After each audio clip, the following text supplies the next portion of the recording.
Lowe's knows that saving is always top of mind, especially this season. That's why we've picked some great deals for early Black Friday. Get free select DeWalt, Cobalt, or Craftsman tools when you buy a select battery or combo kit. More tools? Why not? Plus, we've got select pre-lit artificial Christmas trees starting at $59.98 because it's never too early to think Christmas. Get Black Friday prices without the crowds. Lowe's, we help, you save. While supplies last, selection varies by location. Here we go. We got Rocs back with us. Man, how you been? I'm good. How you been? I've been great. It's been a few years since you came here to the studio and played for us, and I've been happy to get you back on because, I mean, you got new stuff out and you're doing good things. Thanks, man. I distinctly remember coming in. You gave me a T-shirt, which I wear to this day, so I appreciate it. There you go. Awesome. Glad the shirt is still getting used. Sure. Yeah. I mean, since then, like I said, you've obviously been doing a lot of stuff, but the big thing you have going on now is you're in a video game. I mean, not you, but I'm full Tron. I've been digitized and I'm in the console myself. Yeah. We were fortunate enough to have the first single also be the intro song for the new Borderlands 4 game. Yeah. So, I mean, are you a gamer, or is this a thing that came together because you're a gamer, or was it just kind of like, okay, well, this is cool, I want to do this? You know, I'm not much of a gamer. It's like it's a whole foreign entity and fandom that, while I profoundly respect, is very much like not kind of my universe, which is honestly what made it that much more exciting to me from an artistic perspective. Like, I love jumping into things that are very much outside my realm. Yeah. So now, have you played the game since it's been out? No, I don't even have a PlayStation, a PS5, or a computer that could game. I have a copy of the game All right. in the studio behind me here. There you go. I do not have it. You're gonna have to get invited to some friend's house so you can at least, like, see the beginning of it and be like, there I am. I know. I haven't. Yeah, I've only seen it on YouTube. That's funny. I haven't seen it actually in the game. Nice. Yeah, I'm not much of a gamer either. I mean, I used to be back in the day, I mean, like Mario Kart and stuff like that, but never really got into it beyond that. But still, to be able to take what is a very successful, huge game and put your song on it has to be a thrill. Oh, it's so exciting. Yeah. I mean, I've got Mario Kart behind me here on N64 myself, and I was There always you go. who's your go-to character on Kart? Man, I was always simple. I always just win Mario. Wow. I Yeah. think it's like a Rorschach test. I think it reveals a lot about one's personality. I don't know what it means, but I'll think about it. Who's your person? I'm Princess Peach, always. Always. All right. So light and agile. She just flies on that course, you know? Well, yeah. So, speaking of the song, I mean, it's you. Like, the first time I heard it, I'm like, okay, this is Rocs. But I'm also like hearing the evolution of just you growing and, doing different things than what you did last time, which, as an artist, that's what you want to do. You don't want to put out the same stuff. So when you sat down to build this one, because you built this for the game, correct? Yeah, it was kind of like a lot of the themes or stuff that I was actually exploring in the record itself, and a lot of the musical ideas. It was all kind of happening at the same time. They reached out right as I was writing my album, so it worked out perfectly. Okay. So talking about writing the album with this new song, where are those themes and styles and sounds of Rocs going? Well, thematically, a lot of the new music is about inner struggle. I mean, it always has been to a certain extent. But specifically with this body of work, I kind of use war itself as a symbol for the war within. And it's a theme that I explore quite a bit.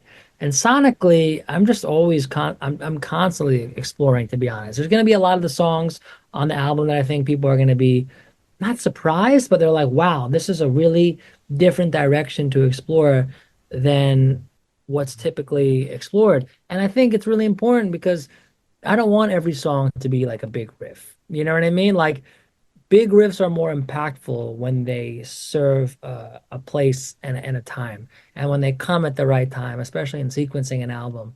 So there will be a lot of songs that cover a lot of different territory in this album. Nice. Well, when you were here last time, you played and it was just you and the acoustic guitar. And I told you that I'm like, that was phenomenal.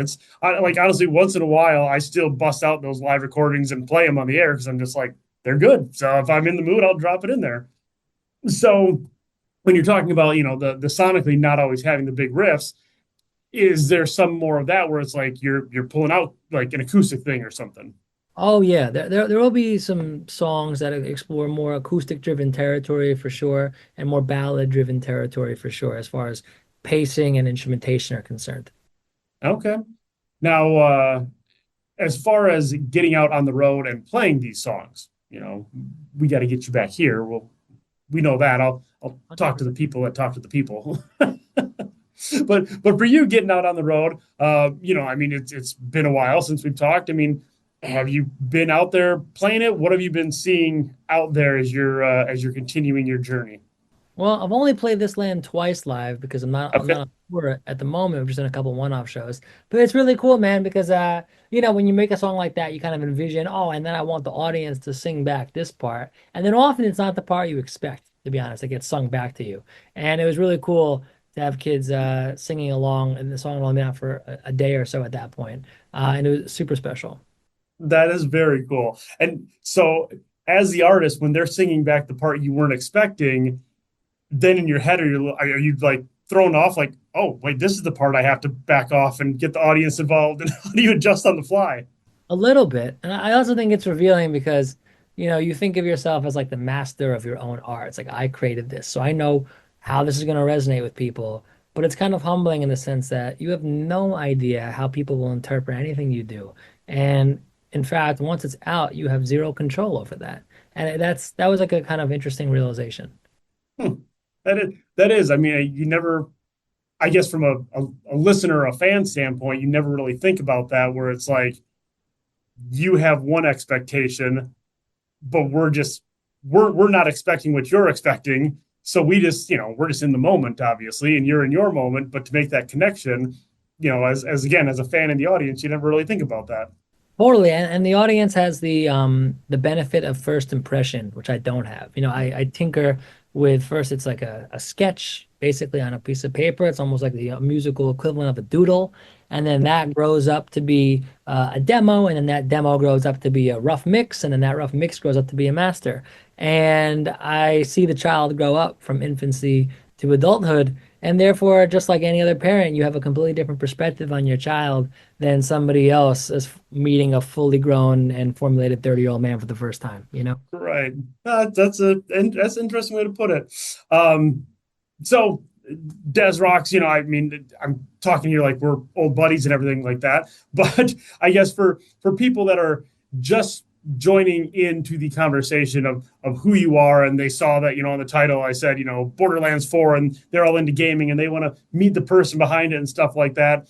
I mean, what is it for that person that they should explore beyond the theme for Borderlands 4 that makes them go, okay, how am I going to connect to Des Rocs? Like for that person just finding out you.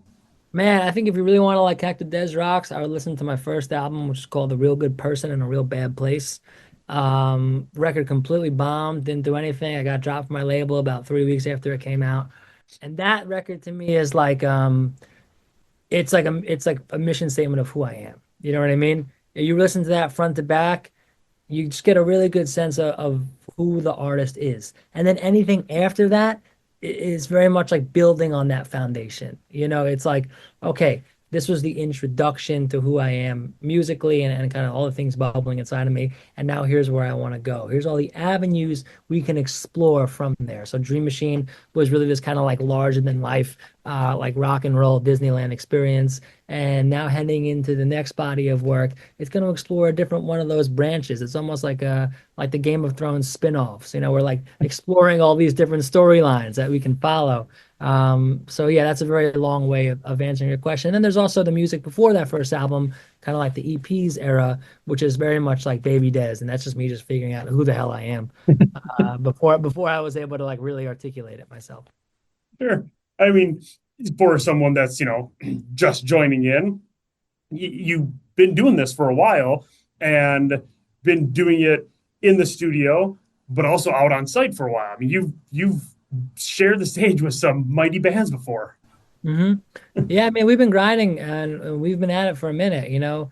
Started Des Rocs in 2018, but I was also in bands for an entire lifetime before that, grinding it out and doing the same sort of thing where you kind of hiking up the mountain and then you fall off and you go back to the beginning and doing that over and over and over again. That's very much like that whole journey leading up to everything I have done is very much just in the spirit of what Des Rocs is. Yeah. Yeah. And that's, I think your journey, like you said, starting back at the first album, that's how a fan will make more of that connection because they're going to enjoy the music, but learn who you are. And, we as fans, we connect with bands, obviously, because we like the music, but we connect with the people as well. For sure. I think that personal connection is the most important part. And like you as the audience analyzing the intent behind the artist's art. And I think that's what makes music so special for me, for sure. Like obviously there are songs that are just like, oh, that's crack. That's so addicting. That's a great hook. That's a great line. But the stuff that stays with you, the kind of stuff you get tattooed in your body, that comes from a different place. Absolutely. Yeah. Yeah. You're not getting a tattoo because of a great hook. Definitely not. Hopefully not. Who knows? You do you, right? Dude, in the music notes of what the hook is. Yeah. There you go. Awesome. Well, Des, man, it was very cool to see the song come out on Borderlands 4, and it's an awesome song. Happy to be playing it here. And yeah, anything in the underworks that you probably can't fully talk about though about hitting the road? Because like I said, I'd love to have you in the Quad Cities. A ton, a ton. I mean, we're just in the planning phases right now and hopefully getting ready to announce some things before the end of the year, I hope. But we're going to be playing a lot next year, so stay tuned. Beautiful. Cool. Well, when that happens, hopefully it's here or somewhere around here, we can get more people seeing you and seeing what you can do. Because man, it's what you do on recording is fantastic. What you do live, from just the brief moment I saw, is the next level. Thanks, Ryan. I really appreciate that. Thank you so much. Absolutely. Yeah, go check it out if you haven't, read the story or whatever already. Borderlands 4, This Land, Des Rocs, awesome stuff, man. Appreciate you. Thanks, brother. Have a good one. Lowe's knows that saving is always top of mind, especially this season. That's why we've picked some great deals for early Black Friday. Get free select DeWalt, Cobalt, or Craftsman tools when you buy a select battery or combo kit. More tools? Why not? Plus, we've got select pre-lit artificial Christmas trees starting at $59.98 because it's never too early to think Christmas. Get Black Friday prices without the crowds. Lowe's, we help, you save. While supplies last, selection varies by location. Dashing through the store, Dave's looking for a gift. One you can't ignore, but not the socks he picked. I know, I'm putting them back. Hey Dave, here's a tip. Put Scratchers on your list. Oh, Scratchers, good idea. It's an easy shopping trip, we're glad we could assist. Thanks, random singing people. So be like Dave this holiday and give the gift of play. Scratchers from the California Lottery. A little play can make your day. Please play responsibly. Must be 18 years or older to purchase, play, or claim.